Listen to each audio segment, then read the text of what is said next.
I'm about to speak to Ella D'Amato, who is the Chief Commercial and Marketing Officer at Not on the High Street. Now, Not on the High Street obviously is something that I know pretty well, seeing as I founded it with Sophie back in 2006. Ella is a true champion of small businesses, and I work incredibly closely with her. She's an amazingly spirited woman who really wants the best for all small businesses who sell on Not on the High Street. I can't wait to ask her so many questions. And I know this community will have so many questions. So this is going to be a fantastic interview to understand maybe what's working at Not on the High Street, trends that we're seeing out there, and the best way to sell your products on Not on the High Street. So I'm sure there's going to be tips galore. And it's going to be my first sort of interview of interviewing my business baby, so to speak. Anyway, thank you to Royal Mail, to Dell, to NatWest and 3 for allowing me just to have these moments where I can talk to truly wonderful industry experts and share it with this community. Hi, it's Ella from Not on the High Street. I am going to be chatting to Holly today about all of our amazing small businesses on our platform, what makes a good product, what have our customers been buying through lockdown, and how you can become a partner on Not on the High Street. I cannot wait to catch up with her. I've missed her, it's been too long, and it should be a really good chat. So listen, I start all of these interviews with almost, before we get into all things Not on the High Street, I start all these interviews with just asking how you are personally, because I know you've got the kids at home, yeah. And you and I have had lots of conversations, haven't you, about working mums, and so has it been a time that actually you've felt quite lucky? Yeah, I would go as far as to say it's been life-changing for me. I probably don't self-reflect enough, if that's such a thing. And at the weekend, I was thinking through, I've had the privilege of looking after companies since I was 29, and I had my babies at like 30 and 33, and I've always worked full time. And so I guess I thought it was pretty normal actually to not see them lots in the week. Yeah. And so this has been, yeah, on a really personal level, it's been crazy busy.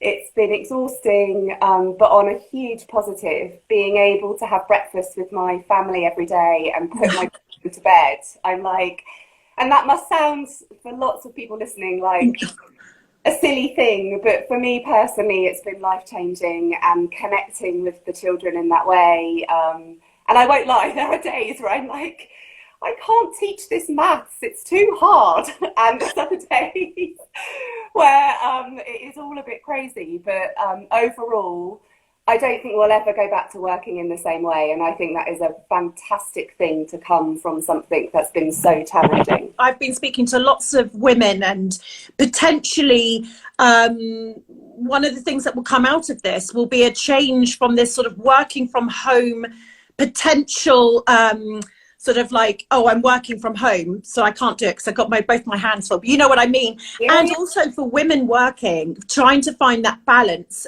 being able to have flexible hours.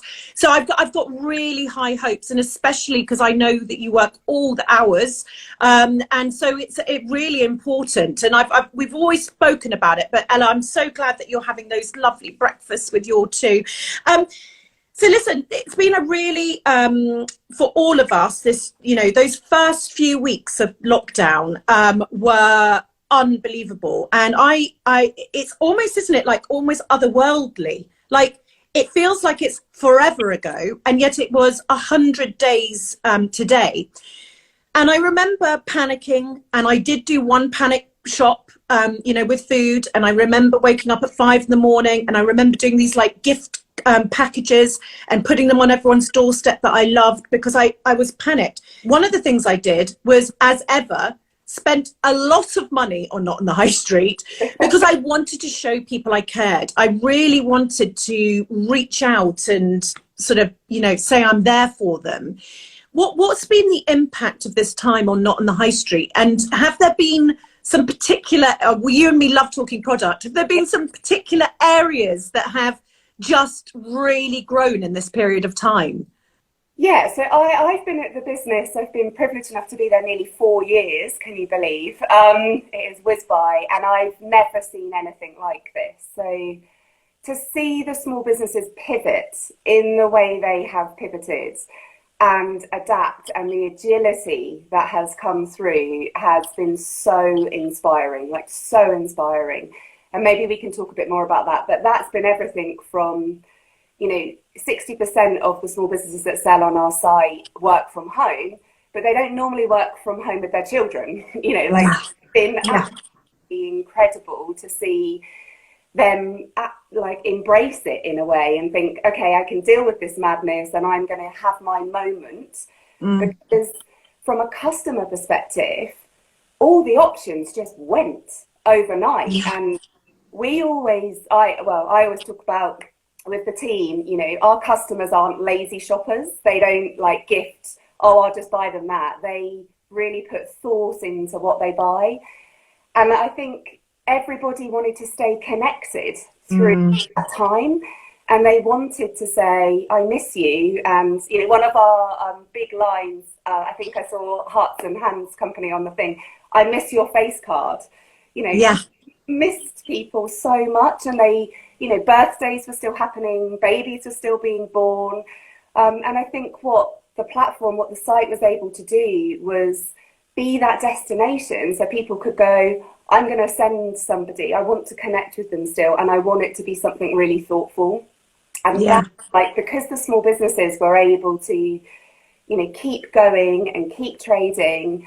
And I have to give a shout out to my team and the team at Not on the High Street, because they again pivoted overnight, all working from home, and they have been absolute champions to keep everything going, to keep looking after the small businesses and to keep customers happy. So for us, it's although it's been obviously heartbreaking watching what's happening out there, the small businesses on our platform, they've really had a moment, actually. And I think they're knackered. I think everybody's knackered from it. In those early days, my tears that I shed were for the situation, but instantly what was going to happen to small businesses. I couldn't believe that, things have been tough out there anyway. And actually, I just thought, oh my gosh. And I couldn't dream it. It didn't come naturally me to dream that everyone was just going to turn, and actually small businesses were going to have Christmas every day, and actually it was going to be the opposite. It was going to be, how do they keep up? So I'm thrilled that has been the case. Tell me, you have the most sort of wonderful insight and overview of these thousands of businesses, and everyone has had to, as you said, adapt and change and swivel. What would you say what been the most interesting things that you've seen in this time from businesses? Are people sort of changing categories that they're selling in, or, I'd love to know some insight there. Yeah, so we're so inspired by watching people say, okay, this thing that I've done for years and years probably isn't the right thing right now, so I'm going to rip up my business and I'm going to sell face masks, for instance. So we've had a partner who used to sell spices and weave little spice bags, amazing partner, and they literally overnight pivoted their business to do face masks, for instance, because they saw the need. And we actually went out to the community of partners every week throughout the last few months. I've written to the partners to say, this is what we're seeing trending, this is what we're seeing coming up. Brilliant. So that I think has hopefully helped. They literally turned their business around. They've now employed over 8 extra seamstresses to be able to keep up with the demand. And that's a family-run business up in Birmingham. Another lovely example, I love this one, Sandra, Sandra from Quirky Gift Library. Yes. Edinburgh. The famous chocolate sprouts was invented. How could we forget that story? It's like a legendary story for Not on the High Street. It is our legendary one. Well, she noticed the trend of people wanting to bake bread at home. And so she partnered with a local baker. They've been selling baking kits and bread baking kits, and completely changed their business. And one of the challenges a lot of them had was, how do they look after their staff at this time? How do they keep them safe? And actually what she did is she got them all electric bikes so that they could safely travel to and from work, and obviously with the right conditions, so that none of them felt they had to go on public transport, which I thought was such a lovely thing. Such a good idea. Such a good idea. Gosh, I've got a few comments. I've got many comments coming through, you can imagine. Firstly, I can see someone spying stuff in your background. Yeah, they're already spying and having a look at the bag hanging and everything, but we'll get on to that. Hands and Heart Company, we all wanted human connection during this time. And yeah, you know, not that you and I are biased, but that's what you get when you shop through Not on the High Street. You instantly can buy something that connects. And friend Mays, I spend lots on Not on the High Street too. Well done. We like that. The Thoughtful Potter, well done. All NOTHS partners. Agree, Deborah.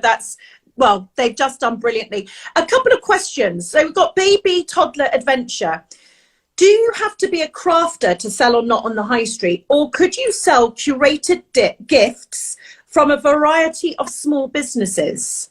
That's a really good question. So the way the platform is arranged is we've got, for those that don't know, nearly 5,000 of the best artisans, boutiques and designers. So we're actually quite different to the competitors out there where you have to be craft and you have to handmade. So no, you don't have to hand make your goods to shop to be able to be a partner on our site. You can curate a range, and we have lots of businesses that do that for us. We do, you know, through lockdown, what we've seen is the number of applications have gone crazy, actually, where people have wanted to set up their business, and we do have kind of certain criteria that because we're a curated marketplace. And we promise our customers really great quality, and we try not to flood the range so it becomes a bit overwhelming, which you can get on other marketplaces. So there are a few criteria, but no, you can definitely become a partner if you're a boutique, say, and you're curating a range from other businesses. And we've also got one, Lillian May Studio. I'd love to sell my cards and my soon to be released paint your own house kits. Are there any tips for applying to Not on the High Street? Yes, yeah, that's a really good question. So when you apply, there's like a standard form you have to fill in. This is going to sound really obvious, but lots of people don't do this. Fill in all the boxes. It sounds really simple, but lots of people, they just fill in half the form. And so for the team, and it's all manual, and Holly and Santa and Lauren, who run the team, the new business team, that is their job. They spend hours going through all these applications. So if you have an Instagram handle, if you do have your own website, if you might sell on Facebook, where you sell at the moment, if you do, include that so that the team can go and have a look at your range. So I would say put lots of information on the form so that the team get a really rounded view on what your business is today and what you hope your business to become. And then that really helps them to be able to focus in on, that's something we haven't got already. Yes. That sounds amazing. And then it just quickens the process up quite a lot. Otherwise, there's a lot of backwards and forwards going on to try and work out the missing pieces. It's just, isn't it funny that people would apply filling in half the form? But really what you're saying also is over communicate, like tell us everything about yourself rather than tell us very little, tell us everything. And also I remember the days where people would apply. Well, it's different today, of course, because of lockdown, but generally if everyone's in the office, everyone can find the address, send in the products. If you've got something that needs to be smelt or all these things, send in that product to those curators, because, you know, you're trying to win a pitch in a sense. And I just feel like give it your all. And as you said, there are human beings behind this. This is what's fantastic about Not on the High Street. Not, again, that I'm biased, but it's human beings looking at this. It's not an algorithm. It's not anything else. It's humans. So try and connect with that, that person who will be making that decision. And even, I couldn't agree more, Holly. And I think even through lockdown, we've like people have sent things to the office, partners have sent products, because you know, we might be at the moment in the middle of planning that small thing called Christmas. And so we're still getting products coming in. And then we have a safe way of then either getting them to our homes or checking them. So you should see my garage right now. It is quite entertaining, like how much product I have, because we've been picking all of Christmas. So yeah, even through these difficult circumstances where there's not a team in the office full time at all, like, do think, like Holly's saying, because we, you know, actually physically seeing a product to be able to say, oh my goodness, our customers are going to love that. There's nothing that really beats that. Before I ask another question, we have someone spying the Jacksons London. Ella, do I spy one of our bags in the background? This one, can you see it? Yes. Oh. So yeah, I had a little operation earlier in the year, and the team sent it to me to say get better, because I've loved it forever. So that was a very thoughtful gift from my team, and the Jacksons are an amazing partner of ours. They get all their stuff made in Bangladesh, and they support all of these fantastic women over there. And I think they're an amazing partner. So hello, the Jacksons. Yeah, they're looking, and yeah, and I did all my shopping last Christmas, and I did the stocking I gave all my girlfriends that I put all the presents in were all a Jackson bag, and so the whole thing was themed eco, and so the stocking I gave them was the bag. So anyway, we love the Jacksons, right? So talking of products, because honestly, like, everyone could sort of leave and we could be on this for hours. Yeah. We're obsessive about products, you and I, and many people watching today are either running their own business or they're dreaming of starting their own business. And I want to hear from you what you think, and then maybe I'll talk as well. What do we think makes a great product? I mean, this is the killer question, isn't it? I think personally, and I really want to hear your views on this too, is, so obviously there's the things that you just know, which are about quality and aesthetic and those things. But for me, it's about the emotion that product will drive. So whether that's something you're hoping a customer will put in their home, or whether it's something you are going to gift someone, I think a good product drives emotion. And that emotion might be tears, it might be laughter, it might be absolute happiness, but a good product drives an emotion, and you know a good product when you see one.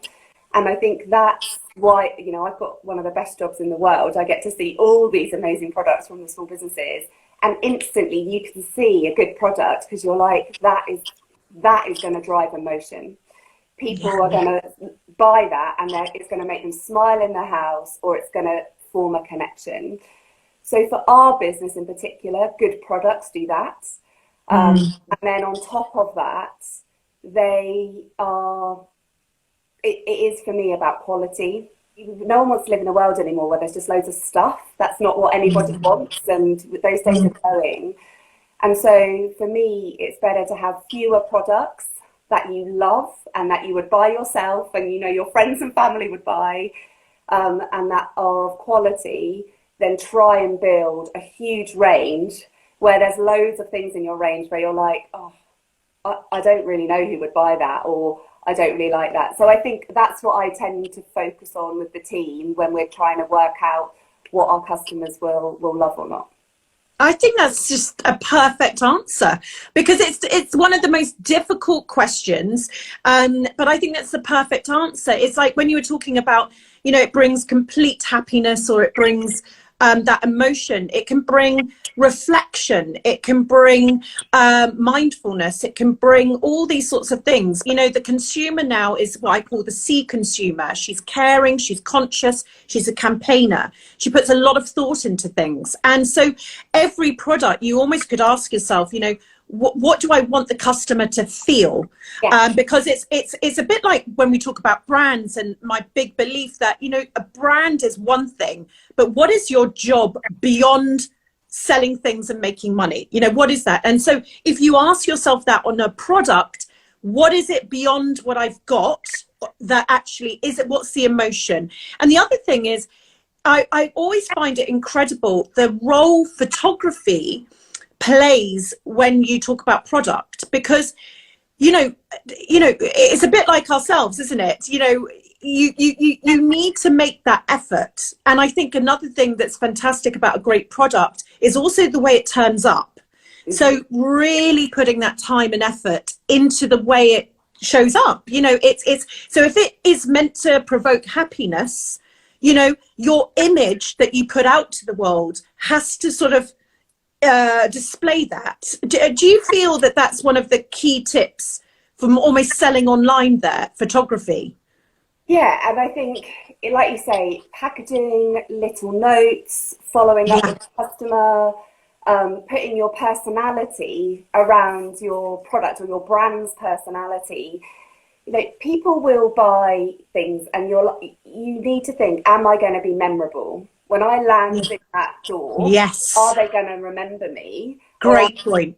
Another parcel, because even if they've bought, especially on our site, although we are seeing things move a little bit more into self-purchase, but predominantly with gifting, it turns up and then they're giving that product away to someone. So in a way, you've got to work hard to think, the customer that bought me, I need them to remember me too, not just the recipient that got the gift, because they won't necessarily know it's from Not on the High Street or from my small business.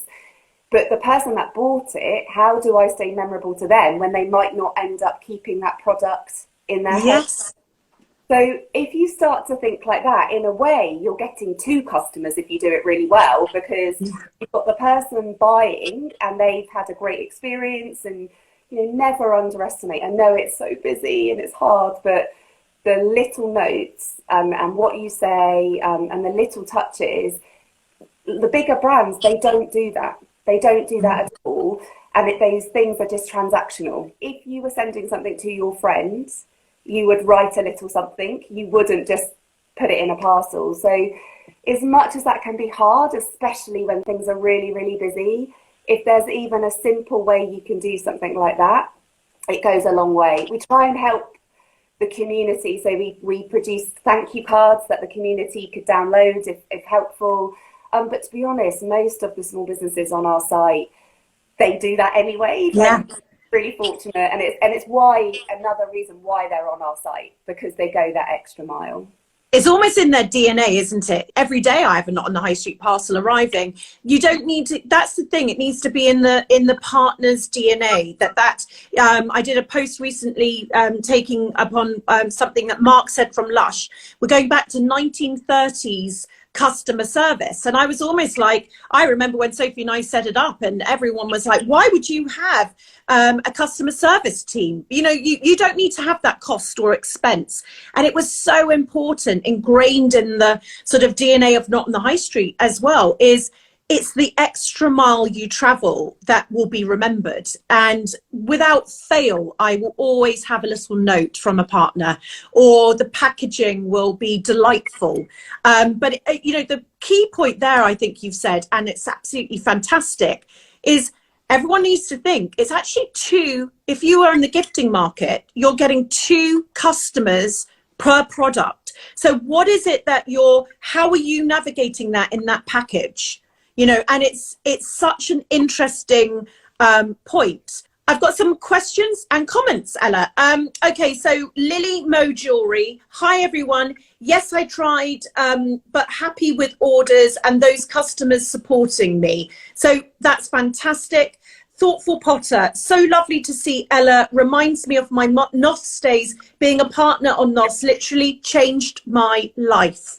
So many people say that. It's just the most beautiful things. Hands and Hearts company. We had so many reviews and comments about our handwritten notes in our packages.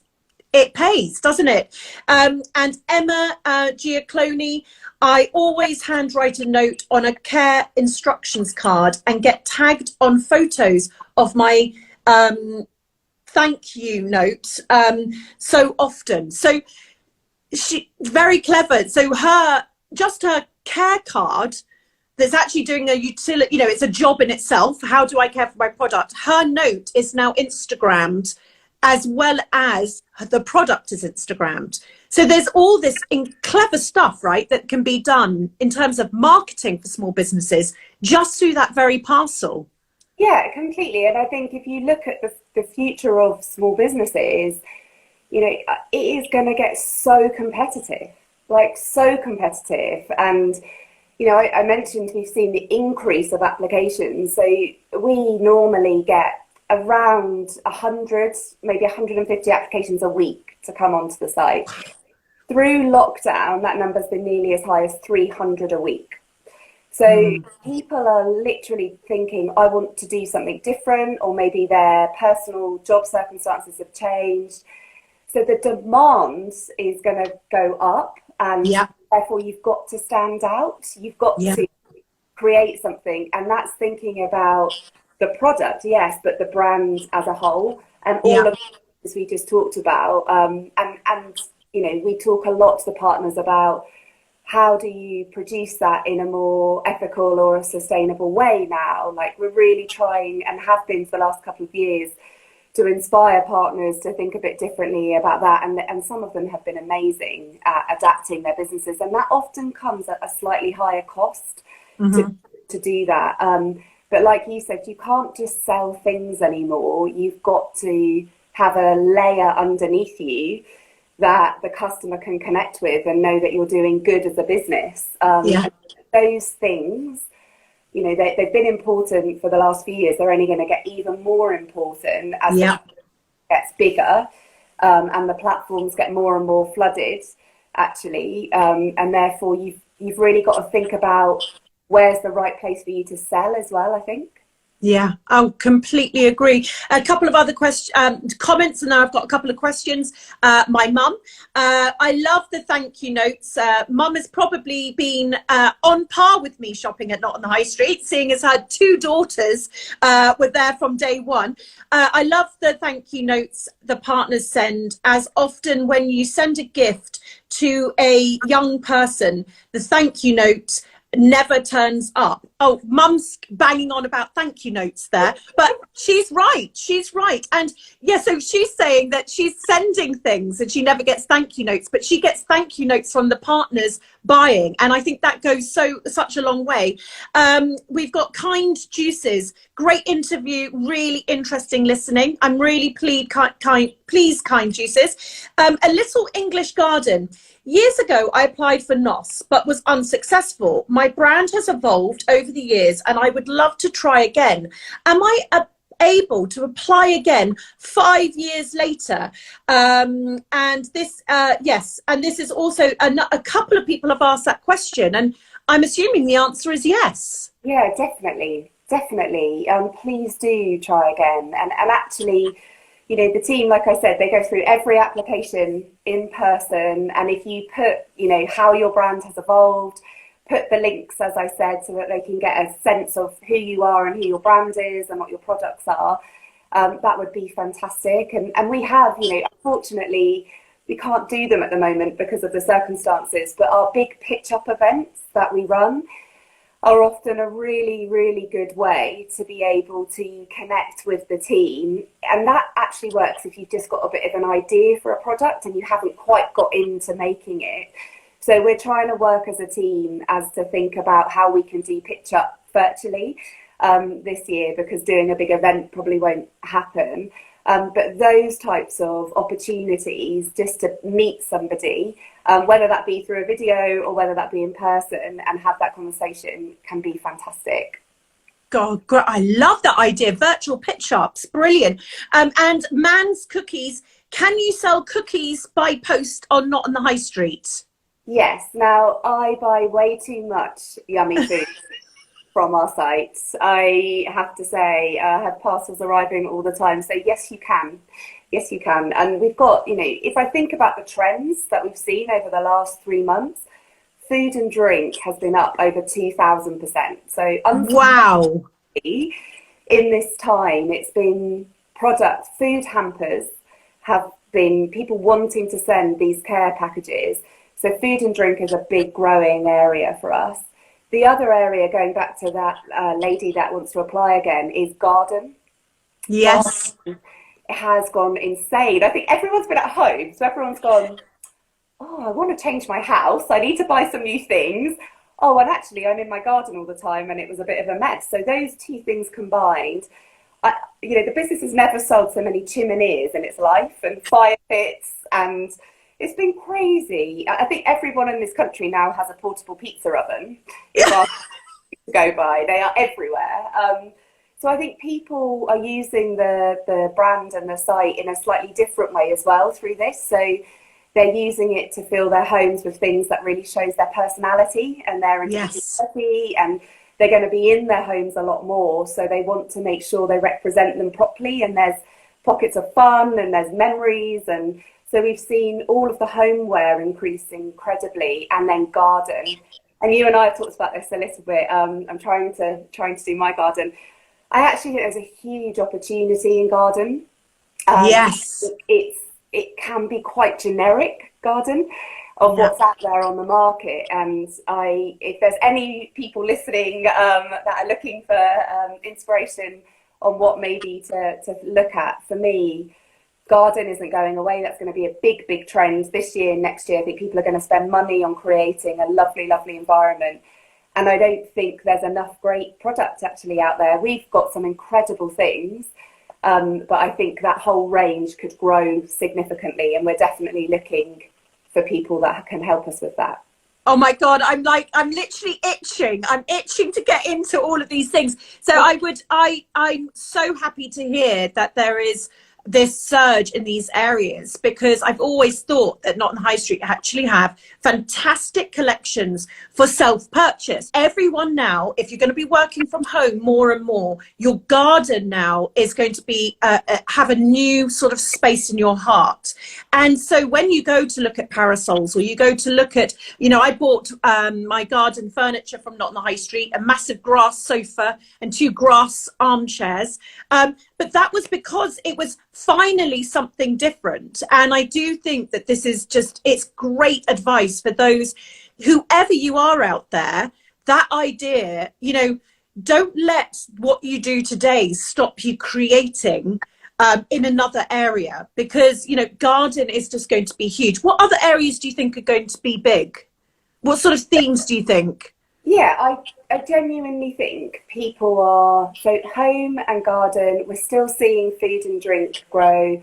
Baby and child and kids is actually getting bigger and bigger as well for us. And I think if you I've been doing some thinking with the team about this, if you step back, children got their creative stimuli from school and from being out. We as adults, a lot of us would have got our creative stimulation from going to the theatre or the cinema or exploring the town and being out and about.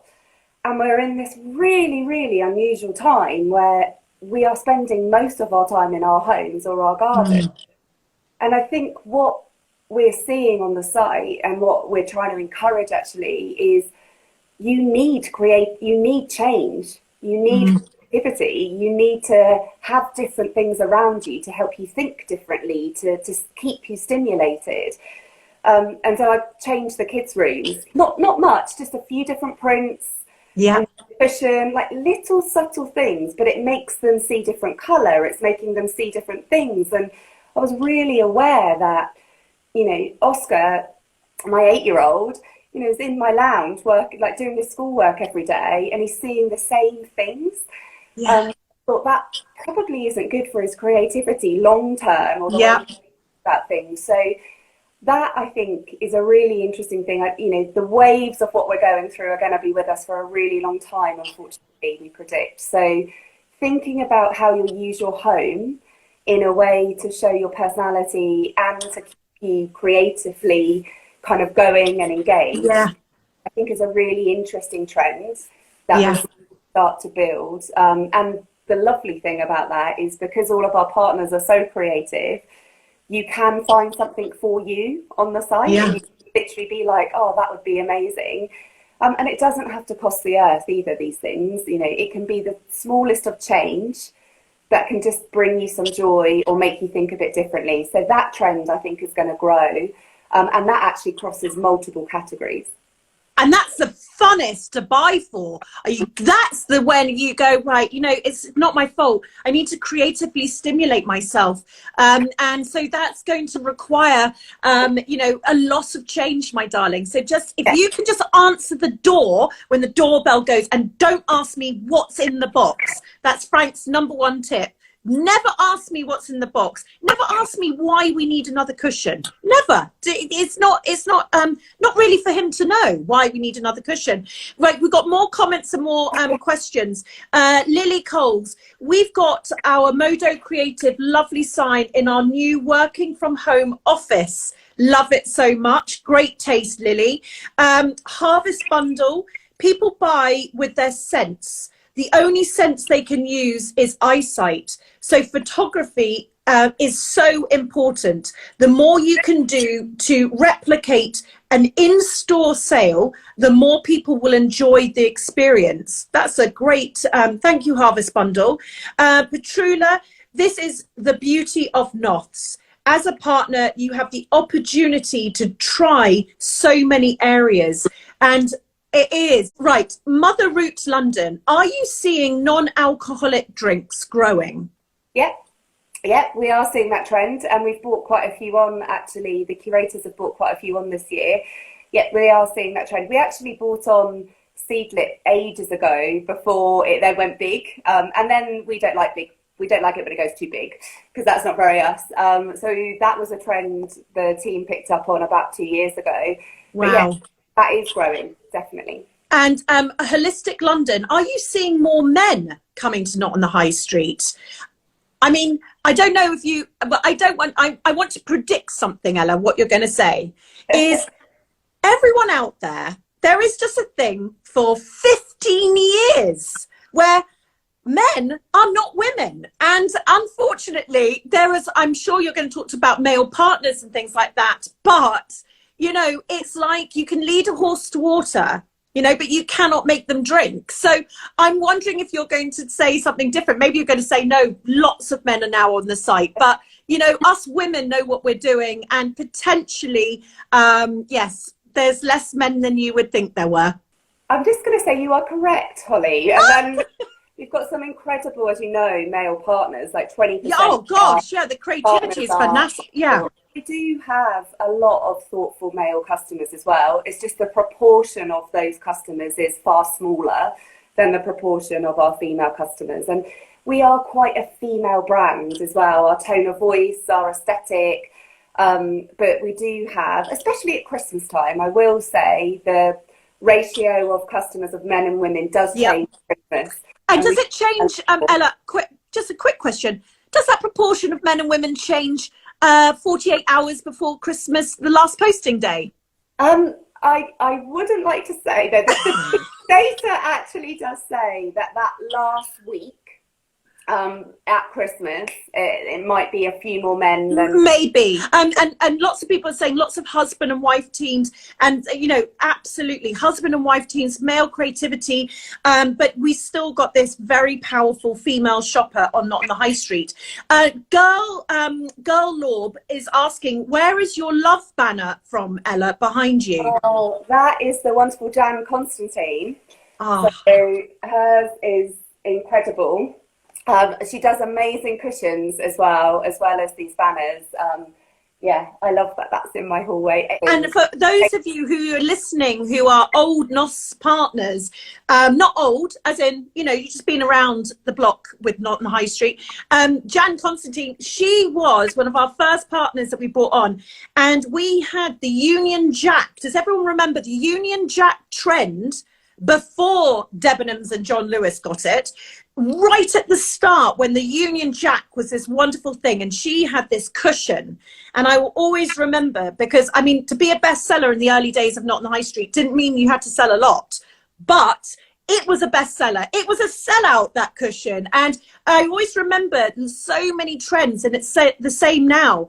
Start at Not on the High Street, because you're right next to the hub of creativity in the partners. So it must be so fascinating, Ella, to see those things coming out. You've talked about categories of trends, but are there any other trends, in a sense, we just talked about the Union Jack there, that you've seen coming through in this time? So two things in particular, especially near the start of the time. So one was, it is so obvious when you say it, but everyone was going to the search bar on the site and just putting in the word hug. It was literally just wow. Hug. And the partners innovated around that because we told them we're seeing more and more of this. And our bestseller actually is Kutu's Pocket Hug card, where it's a little token. I've actually got one there. A little token, and you can send a hug in the post. There's a hug cushion. There's so many different things, but so definitely people were missing that connection and hug products. The other thing that there's just been a huge trend on is rainbow themed. Yes. So letterbox gifting and rainbow themed, and people have absolutely loved embracing the colour, I think, and the fact that on our site you can get it on a candle or a necklace or a cushion, and every partner has interpreted that differently. We have one partner who created a wooden rainbow hanging, and you got the pens with it. And we managed to get her on Lorraine on ITV. Oh my goodness, it was like the traffic went like a Black Friday day. It literally went insane. And even to the point that our technical director was like, what is going on? And we were like, oh, this product. Great. And bless her, she has done, the team have worked really close with her, but she has enlisted her daughters, her two children, to help her husband, and thousands of that product, thousands and thousands and thousands of units of that product sold. And because it was the sentiment. So everybody, was clapping the NHS, and the rainbow, putting a rainbow in your house was a huge trend. Such good advice. A final question to you is, you and I are, all things small business. What would you say is your sort of, from your bird's eye point of view, a piece of advice that you could give this community, and not necessarily for this time, but just generally over your 4 years? What are those things that sort of resonate for as advice for small businesses? So I think very quickly, my advice for this time is don't burn out. Yeah. It sounds so obvious, but enjoy the momentum. Do the best you possibly can. You're having a moment, but don't burn out. Nothing is worth burning out. And then more broader over the 4 years is so kind of two things really. One, really know who your brand is. Know who your brand is. Know who are you trying to sell to? It sounds so obvious, but who is your product for? Know what your brand is, and don't be scared to test and learn new things, but keep those things within the values of your brand. So that's probably my biggest tip. And then my second thing I would say is, if you choose to sell on a marketplace, if you choose to sell on a platform, connect in with that platform, really learn, how am I going to make a success on this particular platform? Because it's Instagram, whether it's a different marketplace, everybody has a different way of getting visibility. So my advice would be, whatever the platform is you choose, really understand that platform and how you're going to get visibility.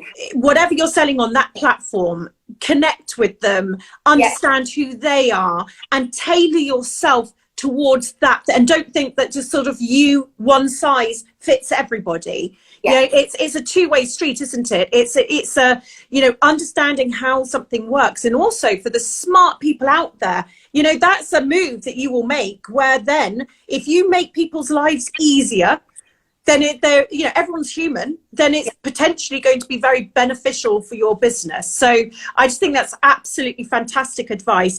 I could talk for hours, as you know, you and I, and it has been a complete pleasure, and so nice to see you in pink, and just so nice to see you. We text a lot, but it's really lovely to see your lovely face.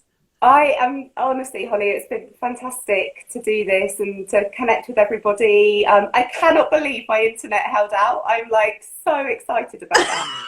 But thank you Holly, all what you've done through this lockdown, all of these videos, all of the support you're giving, you know, as Team Noths, we are so proud of you and everything you've done. So thank you so much. And thank you for letting me do this today. It's my first live. And you were amazing. Amazing. As I said you would be. Bless you. I'm going to let you go because then, you know, that's one internet down we don't have to worry about. And I will no doubt text you later. But sending you so much love to the family and the kids. Thank you. Take care, Ella. Take care. Thank you so much. Bye. Oh my goodness, I love that woman. She's, you know, there's another person who's as addicted as I am to small businesses, and that's Ella. Right, let's summarize. I've got a few minutes. NOTHS have been so inspired by the agility of this community and small businesses embracing having kids at home. 60%, I think she said, of partners work from home, but not with the kids normally. So everyone, so can you imagine that 60% of people were working from home, had their routine, and now the kids have now got into their almost their factories, their production lines. And I've seen so many wonderful photos of the kids actually getting involved. And don't get me started on that whole thing, because what a brilliant thing for children to get involved with their parents' business. Brilliant examples of small businesses swiveling. Quirky Gift Company got the team electric bikes so that the teams could get to work safely, and they teamed up with a local baker to create kits for baking. Now, Quirky Gift Library, they were dealing with chocolates. They're the famous chocolate Brussels sprouts. I mean, when I say famous, I mean in my world.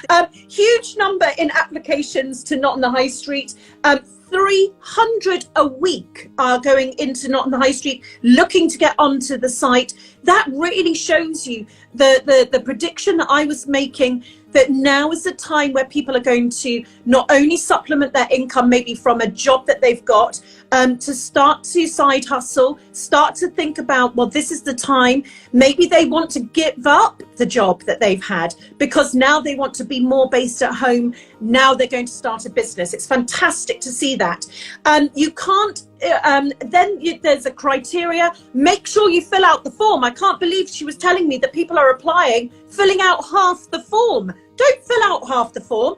Fill out not only the form, and then send them a box with 20 more forms and gloriousness. Get the teams excited about your product. You cannot not over communicate here.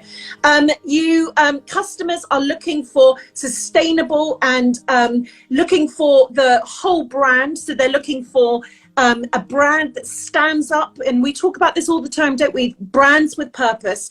It's not an algorithm choosing at Not on the High Street. Remember, these are human beings at the back of Not on the High Street picking your products to go on the site, and they're still taking product samples. So you can find Not on the High Street's address online, still send in your product samples. What makes a great product? I mean, this is like the question of, maybe if like on my, you know, sort of deathbed, this is going to be the sort of, God will come to me and tell me the answer to the burning question I have had for 16 years. But Ella summed it up absolutely amazingly. She said it's driven by emotion. And I just thought, what a clear, simple answer to that. Your product needs to be more than the product that I'm holding. It needs to make me feel something. I need to have an emotion because of that product. So you need to go and look at your product range, if you've got a product range, and say, hey, you, what are you making me feel? That is such a tip, I can't tell you. Quality of the product, no landfill, guys. Quality of the photography. Some brilliant comment was there. You know, we purchase on senses, and the only sense that you have when you shop online is that visual sense, and that visual sense is stimulated by the photography. It is key. Trends over the past few months: food and drink up over 2,000%. Food hampers, care packages, garden growing massively. This is going to stay, as Ella said brilliantly, for a very, very long time. So think about what you do now. Do you start up another business? Do you add a range in? Do you just concentrate on that? Because this is going to be one of the biggest surges, I predict. And Ella has told us it's already happening. Huge opportunity there. Baby and child is growing. Ella talks about her buying things for her home to stimulate her children's creativity. Self-purchase on Not on the High Street's growing. Huge search word on Not on the High Street right at the beginning of lockdown was the word hug. I can't believe she said that. I didn't predict that at all. And rainbows. But now you think about it, of course it was. Look at the emotion there. That is the customers. What are they feeling? Tap out, into your community. Read the newspapers. Make sure you watch the news. Feel what people are feeling and design accordingly. Ella's top tips. Enjoy the momentum, but please don't burn out. And I know why she's saying that, because a lot of people are talking about that they're having the best Christmas days ever now, but more than they've had in 10 years. So make sure you don't burn out, but work really hard, because my goodness, this is the era of small businesses and we need to seize it. Really know your brand and know your customer, and do not be scared to test and learn. What an amazing platform. If you are Not on the High Street, you need to test things and learn and understand what doors open the more that you test things. And if you choose to sell on a platform, make sure you connect with that platform. Do not just think, well, it's me, I'm me, and you can all accept me how I am. The smart move is to go, what does this platform need from me? What does this platform need from me? And change accordingly. Be a chameleon, because that's what you can do, because you're a small business, and really understand. So for Not on the High Street, really think about, what do Not on the High Street need from me to make their lives easier, so that I become a really go-to partner. What else can I say? Well, there was so much advice in that interview. Ella, as I said, and the team at Not on the High Street, I have the privilege of talking to them all the time. And yeah, it is just an amazing thing that they do. And through lockdown, I was so worried about not only my community, but I was really worried about my first business baby and the fact that what was going to happen. And I am so happy that it is having its moment right now. And maybe consumers aren't going to continue to go to a faceless high street of large giants that do not have this love, care and tenderness within each product. Let's hope for the rise of the independents on the high street. But for all those dinosaurs, we've probably had enough of you. That's it. Thank you to Royal Mail, to NatWest, to 3, to Dell, for allowing me to have these types of conversations. Thank you, dear Ella, for being absolutely gorgeously pink and bloody brilliant at her first Instagram live. And thank you to all of you guys, because I love seeing at the bottom of my screen all of these questions and comments coming through. Make sure that you listen to this interview next Thursday. We've got SME SOS, the podcast, coming out this Thursday, which captures the week before. And all of this is on IGTV, so that you never miss out if you're not able to join us live. For now, lots of love, and I hope you have fantastic days.